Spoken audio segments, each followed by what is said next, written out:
बाबा रामदेव ने मधुमक्खी के छत्ते को पत्थर मारा है, जो बहुत सोची समझी स्टाइल से भारत की प्राकृतिक चिकित्सा को आहिस्ता आहिस्ता खत्म कर रहे थे और उसमें काफी हद तक सफल भी थे। आईएमए यानी इंडियन मेडिकल एसोसिएशन एक एनजीओ है, उसको इतनी तकलीफ क्यों हुई है? अब बाबा जो नहीं पूछ पाए वो अब जनता पूछ रही है, आईएमए को और सरकार को भी, कि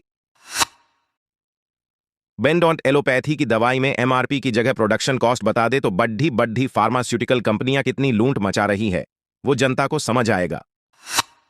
डुपॉन्ट एक ही दवाई की 20 कंपनी के अलग दाम क्यों है? 3 डॉक्टरों को यूरोप की टूर कंपनी वाले क्यों देते हैं? डॉक्टरों के घर के एसी, टीवी, फ्रिज और बहुत सारी बातें फार्मा कंपनियों की देन क्यों होती है? 4 जेनरिक दवाइयों को सरकार को क्यों लाना पड़ रहा है? 5 कुछ मेडिकल स्टोर्स 20 से 30% डिस्काउंट क्यों देते हैं? इतना डिस्काउंट है तो कमाई कितनी है? 6 हॉस्पिटल्स के कमरे का किराया 3,000 से 60,000 एक दिन का क्यों है? भारत की 5 स्टार 7 स्टार होटल से भी इन हॉस्पिटल्स का भाड़ा ज्यादा क्यों है? 7 मेडिक्लेम आने के बाद 1996 से मेडिकल ट्रीटमेंट इतनी महंगी क्यों हुई? 8 बड़ी डीढ़े दवाई के डिस्ट्रीब्यूटर 10-20 करोड़ डीएच की प्रॉपर्टी गाजर मूली के जैसे क्यों खरीदते हैं? 9 जब भी कोई नया हॉस्पिटल तैयार होता है तो वहां की फार्मेसी वाला करोड़ों में कैसे बिकती है? 10 केंद्र सरकार भी दवाई के ऊपर भाव क्यों नहीं बांध सकती है? 11 लूंट का लाइसेंस किसने दिया इन फार्मा कंपनियों को? 12 सभी बातों को साइंस से प्रमाणित किया जाना अच्छी बात है, लेकिन विज्ञान में आज जो सही है वो कल गलत हो जाता है, ऐसा क्यों है? 13 दूसरी पारंपरिक दवाइयों को जो आज तक हमारी दादी माँ और वैद्य देते आए थे उसको नजरअंदाज करने के लिए ब्रेन वॉश किसने किया? 14 दूसरी सब चिकित्सा पद्धतियों को क्यों नजरअंदाज किया गया? पिस्टी, एलोपैथी की उम्र कितनी? प्राचीन आयुर्वेद कितना पुराना? महर्षि चरक को किसने भुला दिया? 16 भारत में मौसम अलग अलग है, उस हिसाब से हमारे खान पान है।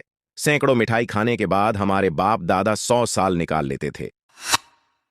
17 डायबिटीज में शुगर की मात्रा हर 4-5 साल में नीचे लाने का पाप किसका है? यानी जो 4 साल पहले शुगर पेशेंट नहीं था वो अचानक से अब डायबिटीज का रोगी हो गया। 18 हम गर्मी में खरबूजा, कलिंगड, नींबू पानी, गुलकंद खाकर 10-20 साल पहले 40 डिग्री में काम करते थे। खैर, हमारी लड़ाई बाबा रामदेव ने शुरू की है और बाबा से तकलीफ आईएमए को यह है कि वो 18,000 करोड़ का टर्न ओवर कर रहे हैं और कमाई का बड़ा हिस्सा सामाजिक कार्यों को दे देते हैं, इसलिए लोकप्रिय है। लाखों छोटे किसानों को रोजी रोटी दी है। एलोवेरा, तुलसी इत्यादि वनस्पति और जड़ी बूटियों की खेती वाले के लिए रामदेव बाबा बहुत मायने रखते हैं।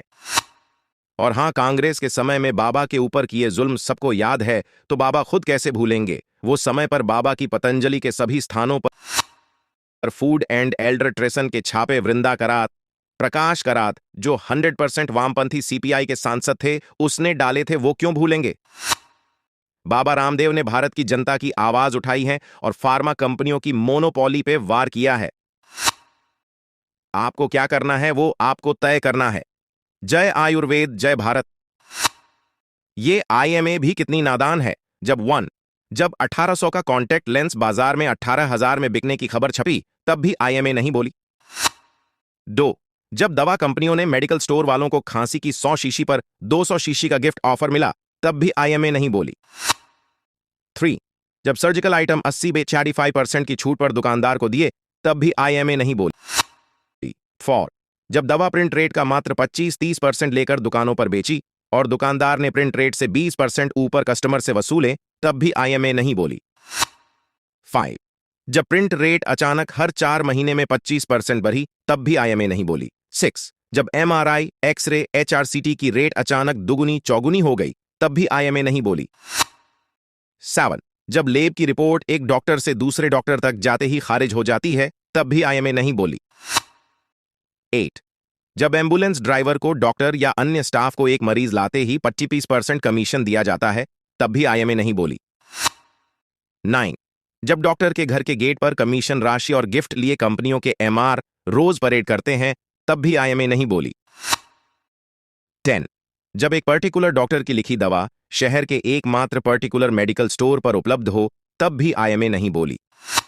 बस बाबा ने आपके करोड़ों ग्राहक को योग से निरोग कर दिया तो आपके हर्निया की शिकायत हो गई, आपकी इज्जत कम हो गई, आपकी मानहानि हो गई। आईएमए के नाम से इंडियन आई शब्द हटाओ। बीमारी की असली वजह यही है। देश की जनता तक सत्य पहुंचना जरूरी है।